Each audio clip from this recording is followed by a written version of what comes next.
Assalamualaikum warahmatullahi wabarakatuh.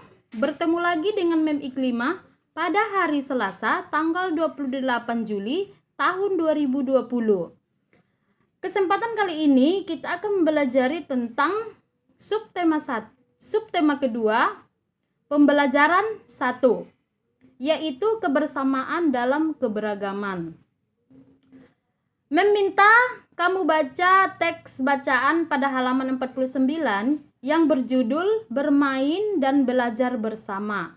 Nah, inti dari bacaan tersebut adalah keanekaragaman hasil karya seni dan budaya bangsa Indonesia. Nah, keanekaragaman hasil karya seni dan budaya bangsa Indonesia bisa kita nikmati dengan indera kita. Kita dapat melihat, mendengarkan, dan merasakan hasil karya dan budaya itu. Oleh karena itu, kita harus bersyukur kepada Tuhan Yang Maha Esa yang telah menganugerahkan indera kepada kita. Salah satu bagian tubuh kita adalah alat indera atau yang bisa kita sebut dengan panca indera. Panca artinya 5. Sedangkan indera artinya mata, telinga, hidung, lidah, kulit. Nah, untuk kali ini kita akan membahas tentang telinga. Nah, telinga ini terbagi dari 3 bagian. Yang pertama adalah bagian telinga bagian luar, yang kedua bagian tengah, yang ketiga bagian telinga bagian dalam. Oke, perhatikan telinga di depanmu. Anggap aja ini telinga Mem Iklimah ya, besar. Nah, di sini telinga bagian luar yang terdiri dari daun telinga dan lubang telinga. Dan bagian tengah terdiri dari gendang telinga dan tulang pendengaran. Tulang pendengaran ini terdiri dari tulang martil, tulang landasan, dan tulang sanggurdep. Sedangkan telinga bagian dalam terdiri dari rumah siput. Di rumah siput ini terdapat ujung saraf pendengaran. Pertanyaannya adalah, bagaimana sih bunyi itu bisa sampai ke telinga kita? Atau bagaimana sistem kerja telinga kita itu? Oke, dengarkan bunyi berikut. Saya membaca buku. Perhatikan telinga Mem Iklimah yang besar ini. Tadi kan kamu sudah mendengarkan bunyi yang dikeluarkan pita suara. Nah, ini dia. Nah, bunyi tadi merambat ke udara, lalu ditangkap daun telinga, kemudian masuk ke lubang telinga, saluran telinga, menuju gendang telinga. Nah, di gendang telinga ini akan terjadi perubahan penekanan saluran sehingga mengakibatkan gendang telinga ini bergetar. Kemudian dilanjutkannya ke tulang pendengaran yang terdiri dari tulang martil, tulang landasan, dan tulang sanggurdep.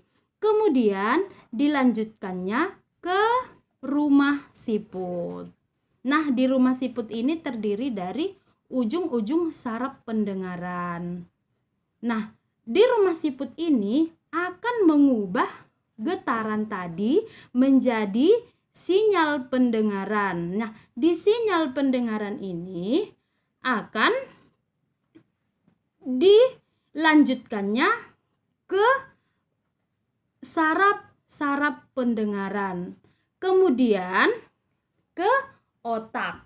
Nah, di otak ini nanti akan terjadi penerjemahan bunyi yang sesuai kita dengar.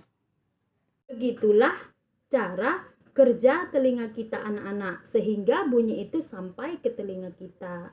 Nah, sekarang kita membahas tentang gangguan pada telinga yang ada di bukumu halaman 53. Di sana ada otosklerosis dan yang kedua otitis media. Di sini Mem akan tambahkan gangguan pada telinga. Yang pertama adalah tuli. Tuli itu ketidakmampuan telinga untuk mendengar bunyi karena rusaknya gendang telinga dan rusaknya saraf pendengaran. Yang kedua, conge. Conge ini adalah keluarnya bau busuk dari telinga yang diakibatkan radang telinga dalam. Selanjutnya adalah bisul. Bisul ini merupakan luka di dalam telinga yang diakibatkan oleh infeksi. Di sini Mem mau bertanya, mau nggak anak-anak Mem telinganya tetap baik pendengarannya, tetap bagus pendengarannya? Ya, dengan kita harus merawatnya dengan baik supaya pendengaran kita itu tetap baik dan bagus. Nah, caranya adalah di sana ada di bukumu halaman 53 yang pertama adalah bersihkan telinga dengan benda halus. Nah, contohnya kapas. Dan yang kedua, jangan membersihkan telinga dengan benda tajam. Contohnya pakai pisau, pakai peniti, pakai lidi, pakai paku. Itu tidak boleh anak-anak. Nah, itu akan merusak pendengaran kita.